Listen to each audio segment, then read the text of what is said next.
Allez, une séance un peu en dents de scie aujourd'hui, une nouvelle journée de petite consolidation pour le CAC 40 qui préserve les 5900 points, c'est dans 0,1% à 5901,08. La telenovela sur l'accord commercial entre Chine et États-Unis se poursuit, un nouvel épisode chaque jour. On ne sait toujours pas quand les deux dirigeants vont se retrouver pour signer la phase 1 de cet accord commercial, alors qu'on n'arrive visiblement toujours pas à se mettre d'accord sur l'achat de produits agricoles.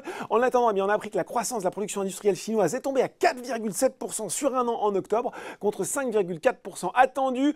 Outre-Atlantique, les marchés américains temporisent aussi avec un Dow Jones presque stable et un Nasdaq en repli de 0,2% à 17h40. Sur le marché français, CGG signe la plus mauvaise performance du SBF 120 devant Eramet et Forestia. Et Renault et Michelin aussi reculent. Les valeurs auto sont pénalisées dans le sillage de Daimler. Le constructeur allemand a enregistré sa première perte en 10 ans sur le trimestre écoulé et il veut désormais réaliser 1 milliard d'euros d'économies en coûts de personnel d'ici à 2022. A noter aussi sur le SRD, moins 8% pour Jacquet Metal Service après la publication d'un chiffre d'affaires en recul de 6,5% sur les 9 premiers mois et une marge opérationnelle courante presque divisée par 2 à 3,1%. Côté haut sur le SBF 120, c'était reçu 5 sur 5 pour Thales en tête des progressions. Selon Investir, le groupe d'électronique et de défense profite de notes positives d'UBS et Goldman Sachs après une récente rencontre des bureaux d'analyse avec le PDG du groupe Patrice Caine. Derrière, on retrouve Eutelsat qui profite peut-être des déboires de SES et Imerys.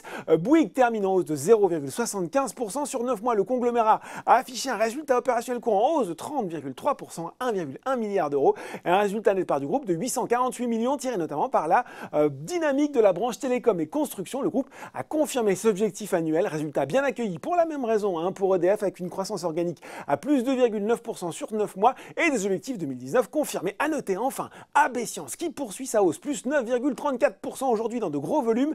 Une progression initiée par la biotech depuis ses résultats de phase 3 dans l'asthme sévère. La valeur progresse désormais de plus de 42% sur les 5 dernières séances.